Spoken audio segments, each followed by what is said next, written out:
my talk. Here we go. How he said he living life as a gringo, where you question where you fit and every time you mingle. They say you do this with not enough that. My rapping is really bad. This life as a gringo.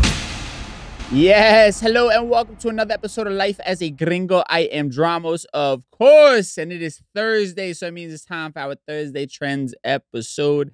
And helping me break down some of these trending stories from the last week, he is a friend of the show, an amazing content creator, my guy, Antonio Millian. How you feeling, bro? Yeah, I'm good, bro. Thank you for asking. How are you? I'm doing great, man. I'm excited about life. I'm excited to be able to keep connecting with people. I feel like it's a really nice, kind of beautiful synergy of like a community that we all kind of have going on here that I get to kind of keep revisiting people like yourself, which has been really nice. Absolutely. Absolutely. So I wanna break down a few stories from this last week. I know we were kind of like, we were already diving into one of them off mic. So that's going to be a fun one to kind of break down. We talk about Marjorie Taylor Greene, who is a government official and then appearing in a weird rap song. So we'll talk about that. We'll talk about scientists warning about the extreme weather conditions that we are having right now, which is scary shit at the end of the day. And then on Absolutely. the positive side of things, man, we're going to talk about this whole Barbie movie and the actual like diverse representation that seems to be going on in the movie, which is really cool to see. And then also Bad Bunny just continues to break records without really even trying at this point. So we'll talk a little about that stuff. That'll be for our Me Hint This segment, the positive stuff. I like that on today's show we have an even number of good stories and then the nonsense. So balance. Yeah. Today's show is all about balance. So absolutely. Without further ado, then let's just dive into some of the BS, the nonsense from this last week in a segment we call For the People in the Back. Say it louder for the people in the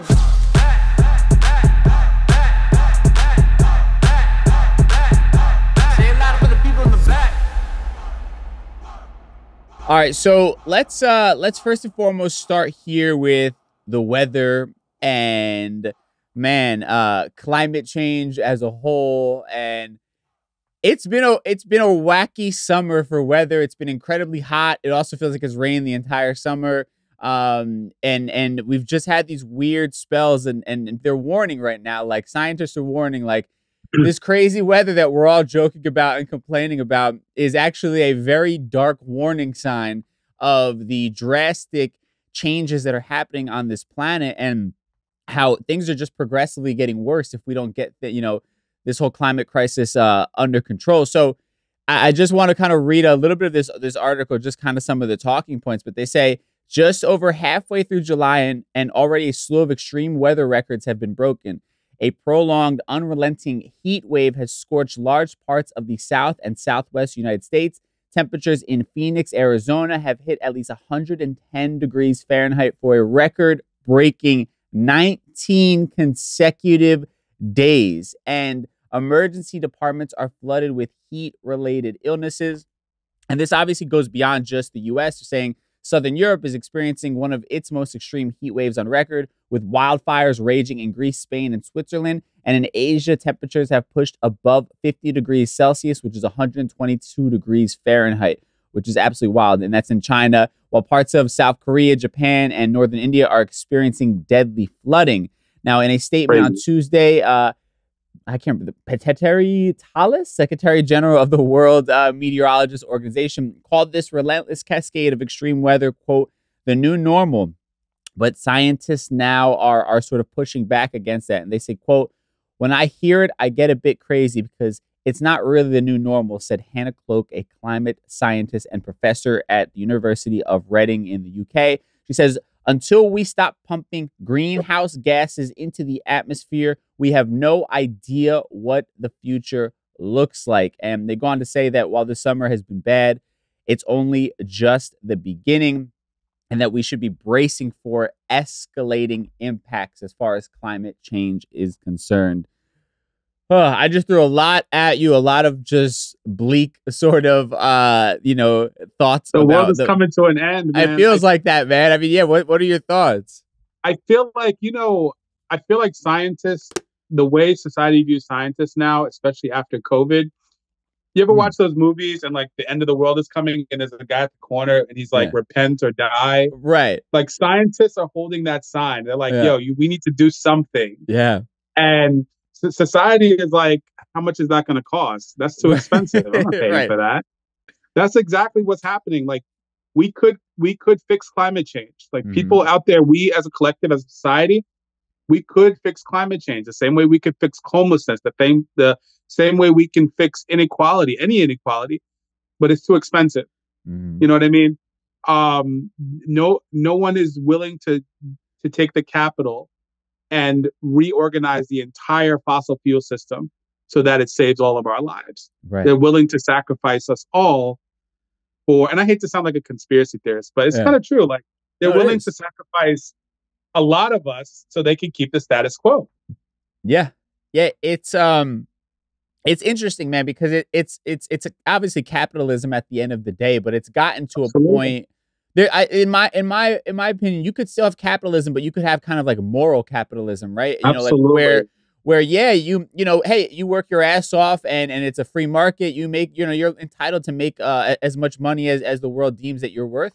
But at the end of the day, it shouldn't come at the expense of other people, right? That should be the line that we have. And unfortunately, that's just not the world that we exist in. And, you know, these people that we're talking about, the elites of the world that continue to kind of, you know, push profit regardless of how it affects anybody else, or how you're talking about the claim that we, you know, well, I mean, you're talking about how people don't want to spend the money, right? So you have government officials saying, you know, we're spending too much money on this and they want to tax you for that. It's like, dude, yeah, I get it. Nobody wants to pay taxes. Nobody wants to do any of these things. But I also want to have a planet to live on, right? Like the same way I don't want to have to think about what to do with my garbage aside from having to bring it to the curb and it magically disappears, right? That's my tax money at work at the end of the day. Absolutely. You're 100% correct. And do you think there's a correlation between so many billionaires trying to go to Mars and other planets and the weather getting worse? They're trying to get the hell up out of here. Can I curse on here? Yeah, you could curse all you want on here. Yeah, they're trying to get the fuck up out of here because they know what's happening. They know they caused it. Yeah. They're not planning on taking us with them. This is going to be some. Have you ever seen the movie Elysium? This is going to be some Elysium type shit where they leave us here to work and they all live on another planet or like in a space station somewhere where they're comfortable and taken care of. Right. You know, and. Yeah, I think that's obviously the most extreme version of what could and will happen. But yeah, the rich people essentially are always going to be the last ones affected by any of this, if at all, right? Absolutely. Absolutely. And that's why they're okay with continuing to kind of squeeze the rest of us dry, because at the end of the day, they know that they're going to be the last ones affected, if at all affected by it. And absolutely. Yeah, and then they're the people who are, you know, kind of lining the pockets of a lot of these government officials who don't want to do anything about it. And it's, again, a hand that disregards the everyday person as is kind of the norm in this country and always has been, you know. Right. And it's just, I don't know, man. It's frustrating. And then also to your point about how people view scientists, it's like, man, the crazy people in this world, the most extreme people, have found a way to weaponize the people who literally make it their life work to find the right answers for these things. You know what I mean? Right. They're human beings, so they're not supposed to be perfect, but they're not giving us their opinion based on just, you know, very minimal sort of superficial facts. These are things that they're studying, and they're studying it for as much as humanly possible, and they're giving us their advice based upon that. And we've 100%. demonized them and weaponize this idea of science, and it's going to be to our own detriment. That's the scary part about all of this. Well, the crazy thing is, like, people who held those fringe beliefs 20 years ago, they were limited to public television and slots that they could pay for. You know what I mean? Now that YouTube is a thing and TikTok is a thing and Instagram is a thing, they have a free platform to say whatever they want. And the crazy thing is, there's a lot more of them than we originally thought. Yeah. You know what I mean? There's a lot of crazy people that have a lot of fringe beliefs that didn't study shit. Yep. You know, it's just, you know, vibes and my ideas. And they're pushing those ideas to the mainstream. It's conspiracy theories and like stuff like that. So when you have somebody come along that like has studied the actual subject like meteorology and the weather and climate change, they're like, wait a minute, you think you're better than me? You think you're smarter than me? Well, who the hell are you? No, that, and I hate living in like, I don't ever, 2020, obviously hindsight's 2020, but I think to myself, if Al Gore would have become president, how different would this world look as far as our sort of us being on offense rather than defense when it comes to climate change, Yeah, we would probably be in flying cars if Al Gore was president. I mean, if Hillary Clinton was, think about it like the freaking elections have such serious impacts. Imagine if Hillary Clinton had become president. I mean, think about the last 7-8 years, how much that would have changed. Like crazy. No, it's true. And I think to your point, the fringe beliefs have become mainstream, right? But it's almost like the idea of like a cult, like cult culture has become just this widespread phenomenon that goes beyond just like sectors of people who know each other in person. You know what I mean? Because what you're seeing is the same kind of predatory things that cults do, where they prey on people who feel disenfranchised and they give you a reason for why you are disenfranchised and they give you a hero who's going to save you, right? It's the same mentality. Right. And that's what we see with Donald Trump and these extremists, because the reality is, I live in a blue collar area, at least where I have my studio. And, I run a couple businesses out of here, and I see people who are blue collar. They're not rich. They're not wealthy. They are just, the average person living check to check. And they're still voting against their own interests because they've been brainwashed into thinking that these people actually give a shit about them. Bro, I see it every day. I live in the South. You know what I mean? Yep. I live in a very small town. And the main industries here, this is way before I moved here in the 90s. Yeah. This is way before I even moved here. The main industries here were a taxidermy plant, and then there was a textile mill. They're both gone, right? Yeah. So you got people that live here that still think if I vote Republican, they're going to bring back the plant that they demolished. They demolished the plant and they make condos. Right. They're going to you think they're going to bring that back? No. Oh, they're going to bring back the textile mill. I don't need to learn a new skill. I don't need to do anything. As long as I continue to vote Republican, they're going to bring back all the stuff that I used to. And they're not bringing, those Republican people they're not bringing shit back here. Yeah. No, it's true. Well, I mean, when you look at, and here's the deal, I think, obviously, I don't think anybody's gotten it right. I think the two-party system has failed us as a whole. But I think this hardcore obsession with Republican saviors, if you will, right? When it comes to like Donald Trump, the reality is when you look at, who benefits from, who has the most welfare benefits, like what states get the most federal dollars, the majority are red states, right? Those are so what you're saying is your government officials, your senators, your governors, and everybody locally are not creating enough of an economy, not helping that state grow enough that people can actually have a livable wage without having to rely on government benefits, right? And then exactly. And then they complain about immigrants. That's the last thing I say is though they complain about immigrants, like, oh, that my tax dollars are going toward that. Bro, your tax dollars are going towards these red states who haven't found a way to create a sustainable economy for their local residents. That's where your federal tax dollars are going. You're preaching, bro. You are you're preaching. Because, like, bro, I mean, if you saw some of the things I see here in South Carolina, it's like you're blaming immigrants for this. This is a government responsibility. You got people working 60 hours a week at a job, and at the end of the day, they're still going down to the Department of Social Services to apply for welfare, to apply for WIC, to apply for SNAP. It's ridiculous that in 2023, you're making $11 an hour and you're working 60 hours a week and you still have to apply for food stamps. Yep. It's crazy. And I mean, but at the end of the day, it's the immigrants that are taking my job. Right. There's too many black people on public assistance, so I can't get any. Right. What? Like, think about that. Think about that rationale. It's so easy to spit out these talking points, but at the same time, if you take 10 minutes to think about it, it's the people that you're electing, but nobody wants to look introspectively. Everybody wants to look at the other person. I'm sorry, I don't want to get on a tangent. I could go on about that all day. No, but you're right, but also what we were even talking about before, like with social media and things like that now, you literally can just keep getting fed things that are your same exact perspective over and over again. That's why some people are still running with the narrative like January 6th wasn't that bad, right? Because the outlets they look at are just showing them people holding signs and things like that, rather than the ones that are showing them assaulting police officers, breaking windows, and trampling over people to get inside, right? Crazy. It really is. And last thing I'll say on that, because this pisses me off, where like you have a corporation like Walmart who I can't remember the exact percentage. I don't want to misquote it, but it's incredibly high, where their employees are on welfare. And I would love to see like what is the CEO getting paid, right? Because I'm sure he or she are getting paid an exorbitant amount of money. Meanwhile, we're flipping the bill for the rest of their employees because they refuse to pay them a livable wage. Right. Not even Walmart, like McDonald's, Burger King. From my understanding, they encourage their employees, like, hey, if you can't afford what we're paying you, you need to apply for public assistance. They're encouraging their employees to do it. So the government is subsidizing these companies, on a corporate level, and then they're subsidizing the employees. Like crazy.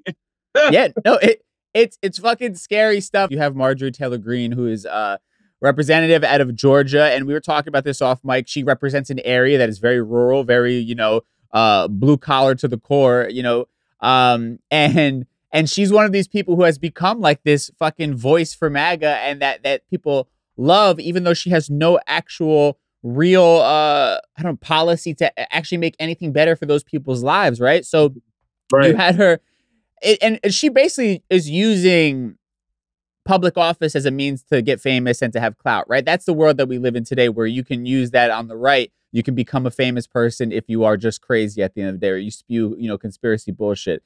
And she now is showing that because she was in a video for a rap song from this Florida rapper whose name is Forgiato Blow. And he has a single talking about how Marjorie Taylor Greene is essentially the MAGA hero, right? And she's in the video sitting on a throne. It's fucking cringeworthy stuff, right? And she says that she enjoyed filming the video for the song MTG and welcomed the rapper's support for her bill that aims to restrict the provision of gender-affirming care and make it a felony to perform such care on a minor. So obviously this is all politically motivated to continue their 100%. Hate-mongering towards the LGBTQ plus community. At the same time, it's her getting the clout from being in a music video. This guy has now found his lane as a average rapper. He now can get some sort of fame by just leaning into this MAGA world. Right. And it's just literally it's a scary sort of microcosm or example of the world that we live in, where all of this is happening and nobody's actually talking about anything that would actually substantially change the lives of the people they're supposed to represent. There you go. Bro, I want to know who listens to that music. I want to know the demos, the demographics of that genre of music, that QAnon conservative hip hop. Yeah. Because I can almost guarantee you that it's not people our age. No. It's somebody who 30 years ago was like, oh, hip hop is garbage. They don't talk about anything. You know what I mean? And now he's hearing this bullshit about, because all that guy raps about is like trans, Trump, and like Marjorie Taylor Greene and whatever. Right. That's the only thing he ever talks about. And I can guarantee you it's some 50-year-old, 60-year-old man that's like, this is what rap should be about. Right. I mean, it's sad because this is like everybody is playing a character on in a world where there are dangerous repercussions, right? That to me is the fucked up part. Like, because I think she legitimately is batshit crazy and believes the nonsense that she's putting out there. Yeah. But obviously she's using it as a means to elevate her own name, and she loves the fame and all that comes along with it. And the bills that she's pushing, we're talking about, an area that she represents that is incredibly poor in Georgia, right? Mm-hmm. What is she actually doing for the people of that area, right? Because this is what happens. It's like a 3-card Monty. They have like, the thing you should be worried about, right? But then they confuse you by moving around all these other things and just get you scared into thinking everybody's trying to make your kids gay. The Mexicans are coming to take your job, and that's the biggest problem facing this country right now. Right. Meanwhile, they're ignoring every other issue and not Every actually doing other anything to thing. change your life. Right. Right.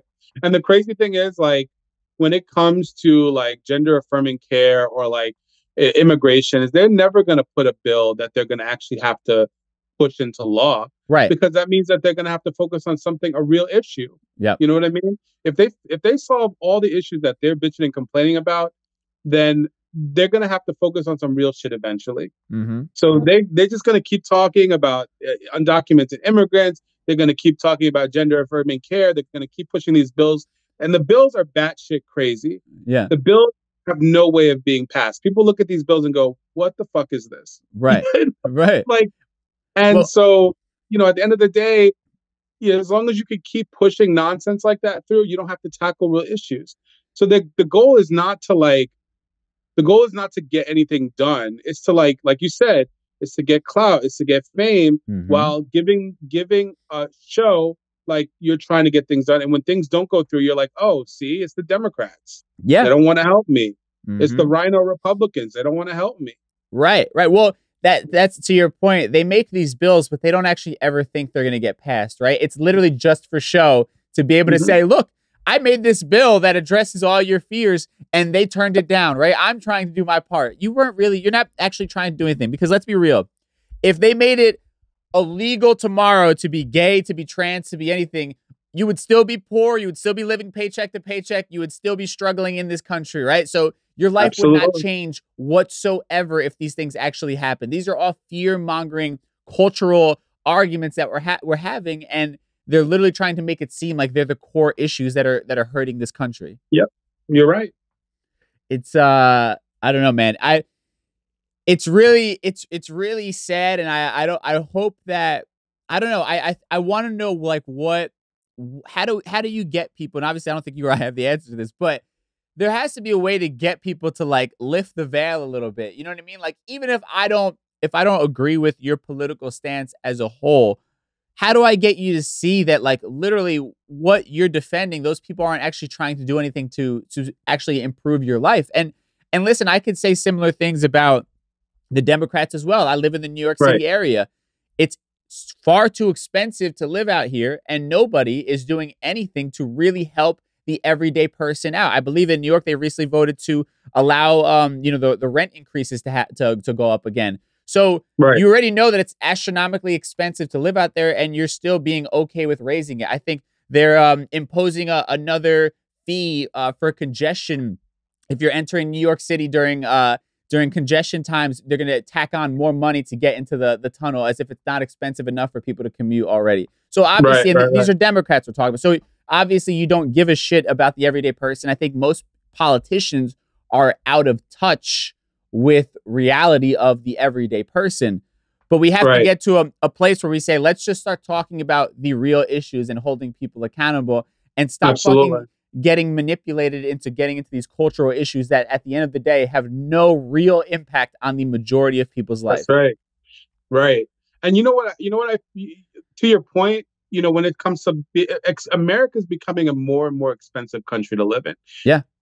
Everywhere. Like, of course, there are outliers like, New York and then California and stuff like that. But like, bro, my rent just went up as well. My rent just went up too. Yeah. And I live in the middle of nowhere, but like, whatever. But I'm noticing more and more, I see people that are like immigrants. They're coming here and they're like, yo, this is not what I thought America was. Like, this is not the American dream that I thought. Like, it's way too expensive. Like, I'm working and I'm like paycheck to pay. I'm living paycheck to paycheck. And that's when I knew, like, yo, like, this shit is getting out of hand. Like, and nobody's doing anything to combat inflation or anything like that. They just like, as long the wealthy think like, as long as I can afford it, that's all that matters. You know what I mean? Yeah. Well, that trickle down economy bullshit, Right. That bullshit. So like, how do we lift the veil? Right. So I think if we made it less expensive to run for office, it would be a lot easier to lift the veil, because you imagine, like, right now, most of the people that run for office are lawyers and doctors, right? Yeah. Yep. So Congress and senators, they're mostly full of lawyers and doctors. Of course, AOC is an outlier. But imagine like a carpenter, some guy that like makes $80K a year, sure, and he's struggling to pay his taxes, running for office. Yeah, he's gonna tell you how it is. Like, you know what I mean? He's gonna, but it costs $500,000 to run for Congress. Yeah. What carpenter, what plumber, what mechanic got that kind of money? Yeah. You know what I mean? So no, that's a great point. Especially you don't even know if you're gonna win at that, right? So like you're banking on that, and you're trying to raise all this money with the hope that you're gonna win, but you have no guarantee for anything. And I think that's a great kind of point. And really, it shouldn't cost you that much to have to run for office at the end of the day, right? If this is supposed to be for the people, and it's literally we're just trying to get the best people in positions of power to help run this place, why would you make it such an elite class, where it has to be only the wealthy can do it? And again, that speaks right there to the problem in this country, that that even to just do the right thing, to try and be a representative of the people, you have to be a part of the elite, and to your point, I think that's a great explanation as to why they're all so disconnected from the everyday struggles of the everyday people. I mean, shit, the last thing I'll say is, because this has been pissing me off, is like, look at flights. Like, look at the airline industry, bro. They are nickel and diming you for everything they can. Literally, you can't even bring a backpack anymore without them charging you now, right? And meanwhile, the service is getting worse and worse. You know what I mean? Like, they took away meals, obviously, years ago, and you just get like a little bag of peanuts and a drink. Now, on top of even just like in-cabin service being worse, flights are like notoriously on a regular basis now late coming in, getting canceled on a regular basis. People are getting stranded all of the time. Like my parents travel to Puerto Rico pretty frequently, and literally they travel on the same exact flight coming back for the most part. And every single time they've had an issue where either it was delayed leaving Puerto Rico, or it got on the tarmac here in Newark Airport, and there was no gate available. So they're sitting on the plane for 45 minutes, just sitting there waiting. Like, after paying out the ass to get on this plane, like, they can't figure this shit out. And nobody is doing anything to try and resolve the issue for the everyday person. Right. Did you, and not only that, but like, they're incentivizing the gate agents to charge people. Like, did you see the Spirit and Frontier? They're involved in a class action lawsuit. No, I didn't see that. They have those bins there. Oh, yeah. If your bag can fit in this bin, you can carry it on for free as a carry-on. Yeah. And the gate agent is like, it looks like it's too big. And the person's like, wait a minute, it fits perfectly in here. No, it's too big. You got to pay a $50 fee. Bro, that to me, the airline industry, if you want to know like where we stand as a country and if our government officials are actually looking out for us, just look no further than like the airline industry. And no, these motherfuckers don't care about the everyday person, bro. They don't care about shit. They don't give a shit at all. Like, they are, this is so blatantly, like, they are just ripping us all off left and right, and nobody's coming to our rescue at all. Nobody. Yeah. Like, we remember, like, this was maybe 15, 16 years ago. Elizabeth Warren started the Consumer Finance Protection Bureau. And like, they gutted that shit so much. They called it unconstitutional, unfair to business, And it's still a thing, but it's been gutted so much that like it doesn't have any teeth. Like, it's just it's something that's there. Like, it's like an empty cup. Like, it's here.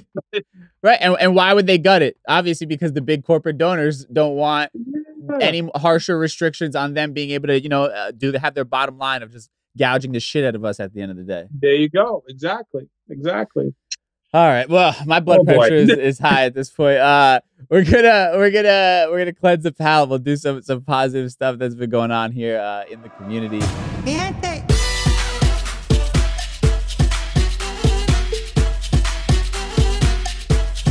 All right. So I wanna start in Hollywood, right? Because we've been very critical, or people have been very critical in general, of the lack of representation, and rightfully so. But there have been some really interesting kind of moves that I think are leaving me a bit optimistic and that we're going in the right direction. And one of them being this Barbie movie, which as far as like the eye test goes, you just figure it's going to be the whitest movie known to man, right? And what's actually interesting about it is that they went and tried to actually make it pretty diverse and have different diverse characters. That Issa Rae is a part of that. You also have America Ferrera, who is actually her part that she was written in was specifically a Latin character, right? So it's not like they're trying to just write it, throw her in there, but not actually having any sort of backstory. And Right. and then even beyond that she ended up getting a Barbie made after her now. So like it's wow. It's an interesting kind of like, I don't know. I don't want to be overly optimistic, but when you look at something like Barbie, which is obviously going to be a gigantic movie just because it's such a cultural thing, right? The character of Barbie, and the fact that they made it a point to be diverse and to write in diverse characters into a story that necessarily that people probably wouldn't have batted an eye if there wasn't diversity in it, just because we picture Barbie and Ken at the end of the day, right? Right. I think it gives me a little bit of hope, I think, moving forward into this. And obviously, I know you have kids, and kids being able to see themselves in these sort of characters is obviously incredibly important. Right. I at the end of the day, like, I always look for opportunities to show my son characters and imagery and icons that look like him. Yeah. Because he's going to navigate this world, as a young adult, as a man, as a whatever. Yeah. And he's going to want to see himself in areas where there's underrepresentation. Another thing is, like, this country is becoming more and more diverse. Yeah. Like, no matter what we say about immigration or anything like that, immigrants are always going to come to this country from all over the world. Yeah. And the majority of the world are brown people. Mm-hmm. You know what I mean? So America's going to become blacker. It's going to become browner. So to lean into diversity, it's a good business plan. Yeah. You know what I mean? It's not just like, oh, we want to be kind to, like, brown and black people. It's like, yo, we want to make this money. And we know the trends. We know where America's going. And more people are demanding to see themselves represented. So it's a good business plan. Yeah. I mean, listen, it's a win-win situation, right? I think at the end of the day, these companies, these movie production companies who are, at the end of the day, they're in it to make money. They're going to make their money, like you said, because it is a good business plan. It's going to bring out more people to the theaters to see it. And for the actors and people working behind the scenes who are getting written into these parts or are getting brought on because of their perspective, they now get work that they might not have been able to get prior to, right? And they don't have to hide their brownness or blackness or whatever it is to try and fit into a specific thing. So I think, it's a win-win. And if anybody who's smart in business is going to embrace diversity, because they have no choice at this point, where it's like the Latin population is going to be the majority of this country by like 2030 something, I think, whatever it is. That's right. So you might as well lean into it now. And I think a good representation also of the fact that our art is universal is somebody like Bad Bunny, right? Mm-hmm. So he's broken, obviously, so many damn records as an artist with his album, in particular this last one, Un Verano Sin Ti. And now he's broken another one where he is now with that album specifically is the most streamed album in Spotify history, which is crazy. And it's knocking Ed Sheeran off of that throne, and that was like Ed Sheeran's biggest album, Divide. That was the one with, like, all the hits on it. And again, it's an album that is completely in Spanish, right? So and to get those kinds of numbers, that goes beyond just the Latin population. That means there's people all around the world that don't even speak Spanish, that don't necessarily understand what he's saying, that are vibing with it so much and finding themselves attached to that piece of art that they're now making it the most streamed album of all time on Spotify. Right. And I think, like, when it comes to Bad Bunny and Puerto Rican culture, when you look at Puerto Rican culture, a lot of times it's synonymous with party culture. You know what I mean? Like, we want to have a good time, the fiesta, the food, whatever. And so people, when they hear Bad Bunny, they hear he's Puerto Rican, they're like, yo, I want to be a part of that. That's fun. That's cool. I don't understand the language. I don't, but this is something that I think is cool. And I think it's awesome, and it represents our culture very well. And it's definitely something that needs to happen. I'm glad. I hope it happens more. I hope more artists come out that are just as big or bigger than him, that represent our culture as strong as he has. Yeah, and I mean, and not to get too ahead of myself, it also feels like to me it showcases what potential we actually have as a country, as a world, where we can embrace each other's differences and celebrate them. You know what I'm saying? Because it's funny how in music we tend to be able to do that. You know what I mean? But then like outside of that, it's like, oh wait, no, everybody's so different. I can't fuck with this person. I don't understand this. But in music, it's like, if it's just good, it's good at the end of the day, right? If you feel something, it makes you move, you can embrace it. And I think to me that will forever leave me, and maybe I'm just overly optimistic, but things like this will forever leave me feeling at least a bit of hope that, you know, we can get to a place where, rather than sort of, pointing out each other's differences and making it seem like there's something wrong with others for doing something differently or expressing themselves differently than us, we can actually celebrate it and sort of see the value and beauty in it as well, just like we can with this album. Absolutely. And I hope it happens among other cultures as well. I mean, I'm glad that's happening with Puerto Rican culture, but like, of course, you know, selfishly, yeah, of course, but yeah. But you know, I think everybody's culture deserves to shine. You know what I mean? Like, and we're a melting pot as a country, so you know. Yes. Yeah. Well, I mean, I've seen it with like personally DJing stuff with like the K-pop groups and things like that. Like I've done some of those shows with the radio station that I do here in New York, and the crowd for those K-pop groups, obviously you have a large Asian demographic, but there's a lot of little white girls in there that are singing these songs that probably don't know what the hell they're singing, but but they love these groups and they're losing their shit. And again, it just speaks to like the universality of, first of all, of music and art, but showcases that we all have something to offer one another, and we should be celebrating that rather than like trying to, make everybody fit into this neat little box. Right. Bro, speaking about K-pop, I don't want to get off tangent here, but like, we have like a little convention center here. Yeah. And they had a K-pop group come, and you had people coming from Charlotte, from Atlanta, here to my little ass town. Yeah. Like to see K-pop. And like and they were all, they're dressed in like the kitten outfit and everything like that. Me, I'm like, I'm from around the way. I'm a little old school, but so I'm like, oh, that's different. You know what I mean? I was like, that's cool. This is a Korean group, Right. It's funny, man. It's like we've gotten to a point in this country where like where like a lot of people have gotten blind to the history of the fact that like literally this country was built by immigrants. It is a country of immigrants. None of you are from here, as much as you like to try and claim like 100%. America this, America that. And that's the beauty of this country, and that's what's contributed to it being, one of the greatest countries ever created, right? That's our story right there, is that it's such a diverse group of people coming together to create something. And it's just, I mean, we could go off on a tangent for days talking about how I don't understand how people just don't recognize that simple fact. But right. But my dude, it's always good. Always good catching up with you. Where can people follow you? I know you're always content creating and telling our stories and sharing a lot of stories that don't get enough light. So where can people check out all your work? Yeah, so Instagram, TikTok, DeffNotAnt, DEFFNOTN. NOTANT. I almost forgot how to spell. DEFFNOTANT. So you can follow me on Instagram, TikTok. Open to collaboration. So if you want to collab and let's talk, my emails, everything is on there as well. But yeah, that's it. I love it, man. Always a pleasure, bro. I really appreciate you inviting me on every time.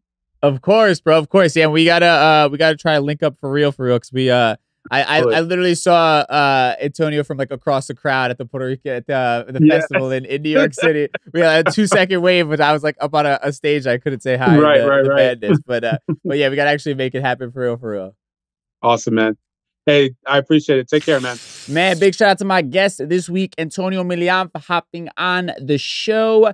Always love getting him on here and hearing his perspective on everything. So I was going to have Ask a Gringo today, but I'm not gonna lie. I kind of like shit the bed when it comes to the type of question I left, and it just didn't lead to good answers. So I'm going to be very honest with you guys. So we'll try to do better for next time. With that in mind, let's tie everything we talked about today in a neat little bow in a segment we call Conclusion Stew. time for conclusions soon. All right, I'm just going to kind of like quickly touch on these things, a little couple jabs, I guess, if you will, because we dove into it, and it's kind of depressing, some of it, a lot of it. First and foremost, when it comes to like global warming and what the scientists are saying, that this is only the beginning. It is scary, scary stuff. And it doesn't seem like the majority of people are aware or care, or the powers that be don't really seem to care as much as they should. And man, I'm nervous. I don't like the idea of the fact that the planet is destroying itself while we inhabit it, the planet that we live on. And we, the everyday person, are going to be the ones who have to suffer through this first. And that just scares me. So I know that there have been like meetings going on, I think, between the US and China recently, and trying to get, emissions under control and things of that nature. I just hope that we begin to embrace this and start moving in the right direction, and start talking about this rather than stupid cultural issues that really have no effect on our daily lives. And speaking of, you have someone like Marjorie Taylor Greene posing for a music video and being a prop in a music video from some crazy right-wing rapper, And it's like, this is the modern state of politics that we live in today. It's just clout chasing and people trying to gain power and fame and notoriety while they're supposed to be representing us and doing the work for the everyday person, the American people that vote them in. And very obviously on display, like, they're not really there for that. They don't actually give a shit about the everyday person. They're there for their own personal gains. And it's just a sad, sad state of politics. And that's why we have to keep on coming out there and voting, especially like somebody like her is like, that's a local election that could go another way if somebody runs against her and people actually start wising up. And yeah, I don't understand. I don't understand how you would celebrate this. And meanwhile, you have an area that she represents that is blue collar and people are struggling. And she's out there, being a video. I don't want to say vixen because let's be honest, she ain't looking like a vixen, but you know what I mean. Anyway, on some positivity, the Barbie movie. Who would have expected the Barbie movie to be a beacon of hope for diversity? I wouldn't have, but here we are, and you love to see it. You got America Ferrera in there, Issa Rae, and America Ferrera was talking about how grateful she was that the director wrote a Latina character in there. So obviously very intentional, and you just love to see it. You love to see things progressing in the right way, and it's kind of like what Antonio was talking about. Like, it's a great business model as well, because if you include us, we're going to come out and hopefully support those things, and there's a lot of us, so it gives you the potential to find a lot of success. And then, man, speaking of success, Bad Bunny, Un Verano Sin Ti, now the most streamed album in Spotify history. This man just keeps on breaking records. Just amazing, amazing stuff. And again, like, he knocked Ed Sheeran's Divide off of like that top contender as far as the most streamed album in Spotify history, which is just wild. A dude who sang all in Spanish from a little island called Puerto Rico his album is the most streamed in Spotify history. Just wild stuff. Beautiful, beautiful. And again, it just speaks to like the power of our culture and how far we can push it, how far we can go. And the ceiling's been broken. There's no more limits to it. We just have to put in the work to see what we want to do and what we want to accomplish, and then go after it at the end of the day. And man, that's it. Thank you so much for tuning in. Just Be Social Club. We literally have 2 spots left that we are going to be filling. DM me now at DJ Dramos if you want to be a part of it, or, forever hold your peace, or for a while hold your peace, or email Brenda at mindofayounglord.com. 2 spots left. That's it. And we are closing it up next week. So won't be allowing anybody else to join our mastermind after next week. So please do that if you're interested. And man, with that said, have a great weekend. Talk to y'all on Tuesday with a brand new episode. Till then, stay safe. Talk soon. Peace.